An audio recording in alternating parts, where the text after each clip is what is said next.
All right, Craig. Episode 8, another variance episode because we are always down to talk about variance, right? Hell yeah. I think a lot of people collect variance, whether they know it or not. I think that some there are some crazy levels to which variants go, and this was actually your topic idea. I really dig it, and I think we should totally go down that rabbit hole today. So let's just kind of dissect each category. I wrote some categories down, and you can tell me if you consider these personally um, variants or if you collect them at all. Let's just go into that. Oh yeah. I'm ready to piss off some elitist. I'm ready. All right. So, something I have to say is as I was making these categories, I realized like most of them can be qualified as like a different print run. Or like I guess what I'm trying to say is these can be double dipped, okay? hmm Um and you'll see what I mean. So the first thing I wrote down, cover variants. Now, this could be something is shifted on the cover, something has been added or removed. I think like Mega Man 2 or something on NES has a prize giveaway, and then a later print run came out with that gone. One of the Mega Mans has hmm that. Then there's the cover variants where there is an entirely different cover art. So if you want to see an example of that, definitely go watch my video on Mushroom Men. Very interesting when things like that happen. Sometimes they're hmm super rare, sometimes they're super common. Um, but those are probably my favorite type of variant. I mean, when you get it's like comic book variants. That's what that reminds me of. When you get an entirely hmm different variant, it's like intended. Um, but yeah, what do you think about cover variants? So those definitely count. Even if it's some sort of reprint or anything different, I would count that as well. Right. It's definitely hard to categorize and keep track of, especially weird things like if it's like a number's different on a barcode or something. That's when it gets really hellish to try to figure out where Yeah. something is. So I usually don't even pay attention to those because I'm just afraid. I'm truly scared of barcodes. But no, anything like that, like there's a lot of cover variants for the GameCube, for example. That's what a majority of the variants are, and in general, I'd say that's what a majority of variants for anything Sure. is. Um, where it gets a little dicey for me, semi, and I'd like to ask you about it, is I've had debates with people before. So I have a copy of FIFA 07 on the GameCube, right? And then I have another copy, and it is an NTSC version of the game, but it has the PAL cover, and it's because it was released in Mexico. Now, I've had people argue with me that that doesn't count towards the North American variant set because it was in Mexico, and I told them that they're just angry because they can't find a copy. But I definitely think that something like that counts. If it has an ESRB logo, it's part of the North American library. That's just always the way that my mindset works. Yeah, so NTSC gets a little weird because, well, first of all, let me just say I'm on your side with this for sure. Mm-hmm. I think Mexican releases are always super cool. There's so many rare ones out there.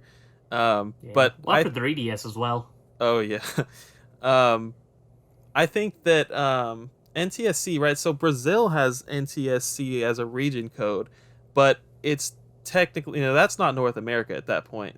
So you kind Mm-hmm. of have to really clarify. Anytime you're talking about set collecting or just collecting in general, you really, really have to like add so many, things to the end of what you're saying so that people know exactly what you're talking about.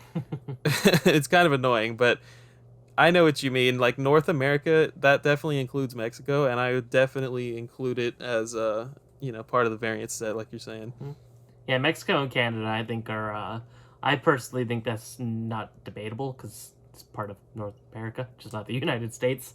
Yeah, I can see why Brazil is a little dicey for some people, but the ESRB is still a North American country, or not country, company company. that handles that. So I don't know. It's hard. I personally count it, but I understand the debate of why it doesn't as well. I feel like that's the only one where you can swing either way, and it just kind of could be up to person on whether it would count or not. You talking about Brazil?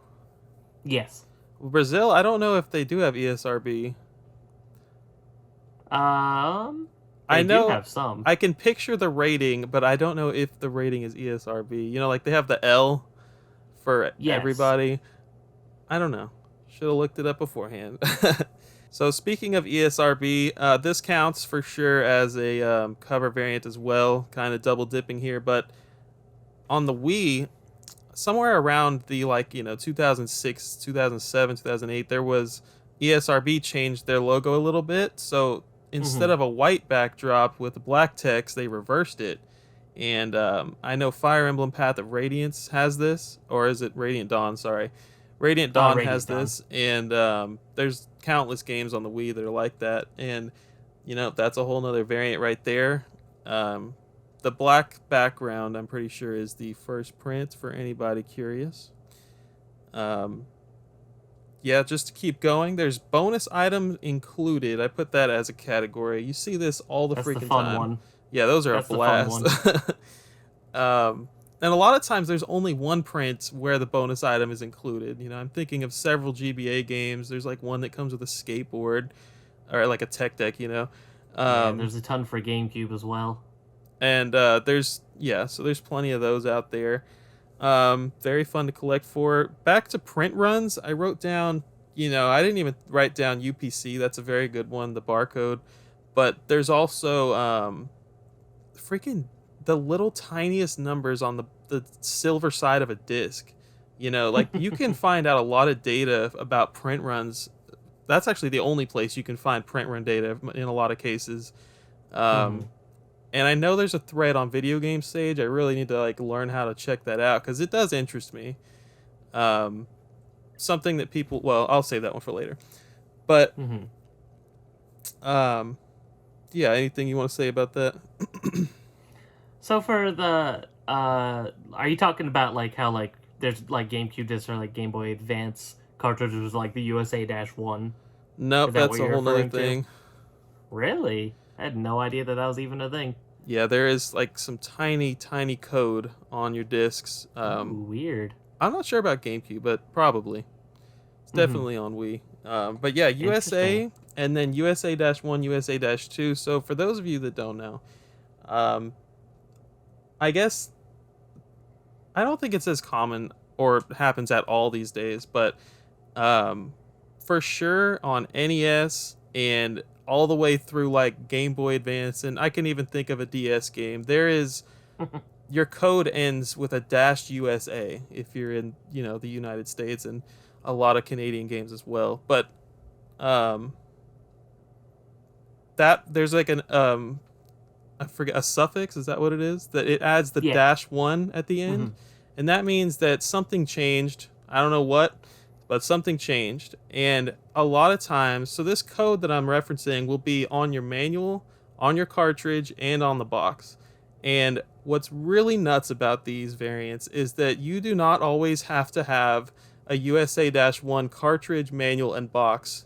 Like, if I were to open up a sealed Dr. Mario on Game Boy right now, I could totally find a USA-1 cartridge with a USA-2 manual and box. And That's terrifying. that crap is not documented. Like Wada is sitting here grading games and writing things like about the variants on their little descriptions, and they have no idea. Like nobody freaking knows because nobody's opening these games up and recording it, right? Mm-mm. But yeah, that's where it gets freaking nuts. Yeah, And that's scary. yeah, I bring up Dr. Mario specifically because I have a box that's USA-2, and people don't post pictures of every side that you need to see when it comes to Hmm. these things on eBay, and eBay is where I do all my research. I can't go around buying sealed copies and opening them. Um, but yeah, so I have the box without the cartridge, without the manual. I have no idea what parts belong with it, so that's something interesting going on in my life right now. God, yeah. Because there's a, as far as I know, on GameCube games that have USA and then USA-1 differences, there's nothing on the case to indicate that. So that's bizarre that there is on cartridge box games. That's so weird. And it is bizarre because you really can't tell the difference with most of them. I think there's a few examples where like you've done a video on like the Dexter game that you can't beat unless it's a USA-1, right? Right, yeah.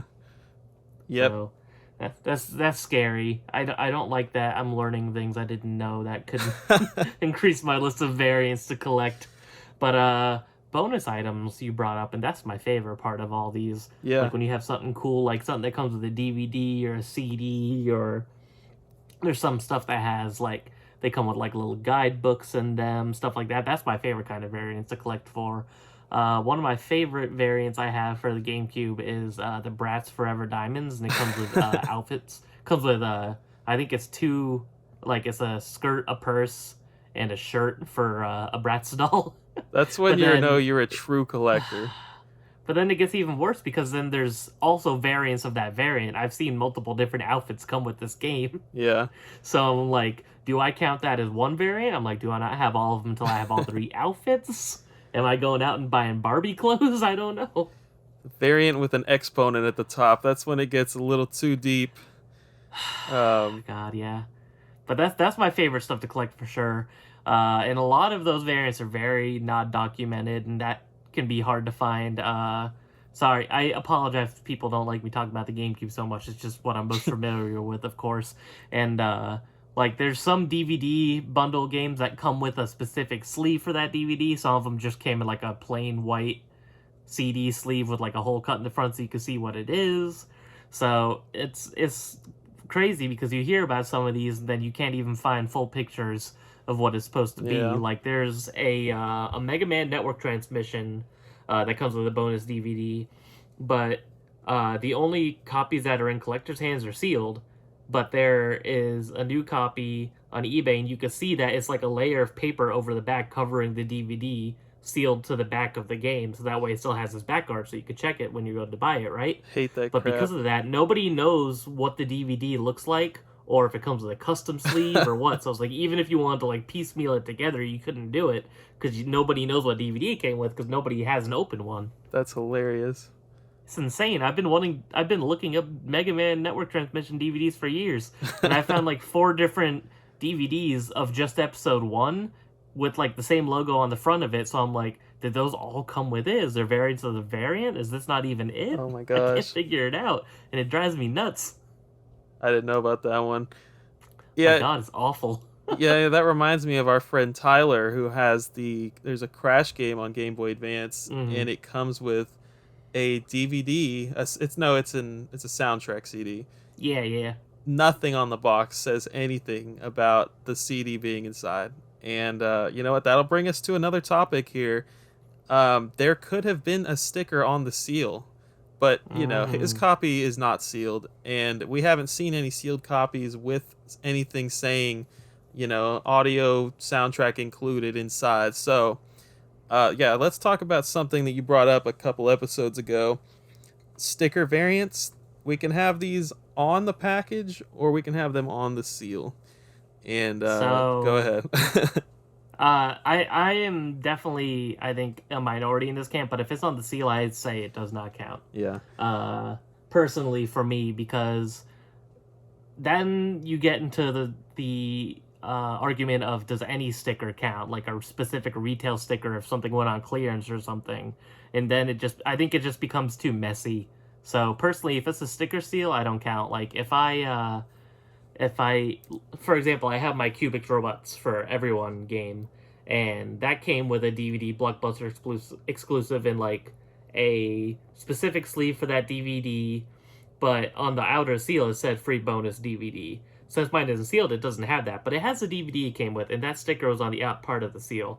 So to me, that is good enough that it's the variant because it has what it came with. But the sticker, like I said, and for all we know, but Blockbuster could have been selling that game without the sticker on there as well because it was just slapped on there at Blockbuster. So The I rabbit mean, how hole. do you really know what even counts? So I say if the sticker is on the actual case, like under the shrink wrap of anything, then I say it counts. If it's on the outside, then that's a no-go for me because I think it's just a little bit too messy of a debate.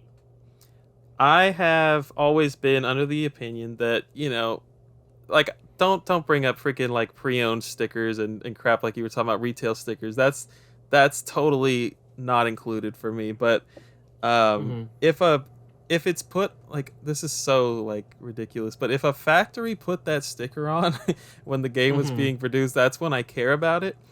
Um, and you know, something I thought about while preparing for this episode is, you know, we're CIB collectors, so at some To a fault. point that doesn't even count. You know, if you're a sealed collector, then I think that that's when that variant should count for you. Mm-hmm. You know, when you think about it that way, it's like, am I a sealed collector or a CIB collector? Does that count for me? I don't know. It's freaking nuts. And, you know, there's no rule book. I wish there was, because then I know. everyone would just be on the same page. But then um, let me throw this at you. So on GameCube, Scorpion King and Die Hard, both, no matter what printing, however you bought it, whatever, every copy of Scorpion King came with a skateboard sticker and had the free skateboard sticker on the outside of the shrink wrap. wow. Every copy of Die Hard came with a bonus premium strategy guide and had a sticker on the outside of the seal. So is your copy not complete anymore if it's open, even though it came with what they all came with? I'm going to say, if you're missing Oh my god. if you're missing the bonus item, it's incomplete, since you asked my opinion. No, that's fair, that's fair. But I thought you were going to say the sticker and I was about to fight you through the screen. So something I got from the Collector's Quest podcast is what, you know, games come with stickers on the seal nowadays, and what this guy Johnny does is he cuts out the sticker on the seal, and he keeps it inside of his CIB game. What an absolute madman. It's I haven't done it myself, but you know, I think I might do that. That's That's funny. Yeah, I don't know. Take that as you will. Um The duality of man. All right, let's go to retail. Oh, so this is something, since you brought up the retail sticker nonsense. Mm-hmm. This is something I don't count as a variant. So anytime there's like, you know, if Walmart sticks two games together with some freaking plastic wrap from the food aisle, like that's not something Mm-hmm. I consider a variant personally. Um, Mm-hmm. I mean, you have to draw the line somewhere. And if you're freaking taking stuff that, like, here, I have an example right here. This is, I know you can't see it, Craig, but this is Rayman on PC. It's a sealed jewel case, but it comes inside a blister pack. And on the blister pack, it says Club Special. Okay, it's like blue with like some white font on it. And when I first bought this, I was like, cool, never seen that before, I'm buying it. But, you know, when I think about crap like this and I see it on eBay, I have no desire to own it. I bought this years ago and it was cheap, and I was like, heck yeah. But at the end of the day, this is where I draw the line. I think if Mm-hmm. there are so many blister packs out there that people try to sell for, you know, 7 times what they are actually worth, just because they have some Walmart garbage blister pack on it, or two Game Boy Advance games are taped together, like that stuff, it's not for me personally. How do you feel about those? No, I'm the same way, and I've seen people spend like hundreds of dollars Yeah. on two Sonic games duct taped together, saying "Great value, 19.99, Sonic Heroes and Shadow the Hedgehog," and I'm just like, why would you do that? I don't. That's definitely one I don't understand. I think the blister packs are cool, but again, I don't count that. I've seen people a popular GameCube bundle among high-end GameCube collectors is the Radio Shack bundle, where it comes with a bunch of stuff in a Radio Shack box, Oh but yeah, it's just a Radio Shack box with a picture of everything you're buying. I I have don't know. seen that one Uh, actually. it for me is kind of just like official or bust. I'm not into that kind of thing unless it's like the retailer did something specific. Like if you get a GameCube box with like a pack-in game, the retailer wasn't the one throwing the sticker on there. It was coming that way from the Nintendo manufacturers and stuff. So if the retailer itself did it to like clear something else out or have some sort of deal or something like that, that's a no-go for me. Right. All right, so talk to me about special editions, collector's editions, limited editions. Do you think those count as variants? Yeah, I would say they do. I don't think they count towards a set, if you were gonna bring up that in any way, but no, I would say they count as variants. There's some exceptions and weird things, Like, I think if you're talking about like Fire Emblem's Fates on 3DS, like that special edition is also the only way to get that game all in one cartridge. So I don't think I would consider that a variant, but I think some people would because it's a special edition. Yeah. Um, so there's a little bit of gray area. I can't think of any other examples though, so maybe that's just a unique case. But yeah, I would say special editions count as variants. And often, usually in most special editions, especially nowadays, the games that come with them are listed as not for resale on them. Oh yeah. So that makes it kind of a variant by default. Very true. Yeah. I hate when they don't say not for resale. That really annoys me, and it happens a lot nowadays. Mm-hmm. All right, we got budget labels. I know there's no question there. Those are definitely variants. Mm-hmm. You can call them different print runs as well. I think a fuzzy area is the difference between a variant and a print run. You know, is a print run like a sub point under variants, or is it its own thing? I'm sure there's an I think I would argument. just consider it a variant. Yeah, I think if there's anything different, it counts. yeah. Especially if it's like on the actual box or on the actual artwork. I know you're getting really minute and picky at that point, Hmm. but if you already care about variants, you might as well be extra crazy and go all the way. Yeah. What else we got here? I have disc art variants. These are pretty sweet. Because the case and everything about it is identical, except just the disc, right? So, example, Mm-hmm. Dokapon Kingdom on the Yeah, Wii. it has like 2 or 3, right? I know of two. Not to say that there isn't more, Mm-hmm. but yeah. So there's a fully colored disc, and then there is a completely colorless disc. You know, just black and white, and uh, nobody's looked at the date code that I was talking about earlier, but one of them is definitely the first print. You know, they didn't release at the same time. Mm-hmm. But other than Wii, I don't really know of any just like disc art variants off the top of my head. No, I can't think of any either. Like I said, I could think of like some USA -1s or -2s and things like that. But Wii is the only one I know that would do that. I want to say that there's some on PS2 as well, but I don't know for sure. I just feel like I've heard of that, and there's a lot of weird similarities between PS2 and Wii games since they had a lot of weird crossover during that time when the PS3 was taken off and then the PS2 just refused to die. So. The last thing I have on here is box style variants. And Genesis, this one's like, people know about Genesis. There's Yeah. cardboard, there's plastic, there's even a variant style of the cardboard. You know, one slips open from the top, and I can't think of what the other type is off the top of my head. Hmm. But Castlevania Bloodlines has a plastic hard shell version and a cardboard box version. And then Hmm. GBA, I've learned, has 3 different bottom flap designs. Um, that's pretty nuts. Like, I thought there was only 2. Weird. yeah, so I call them the Y fold box, the Yeah. standard bottom flap, which is like, Hmm.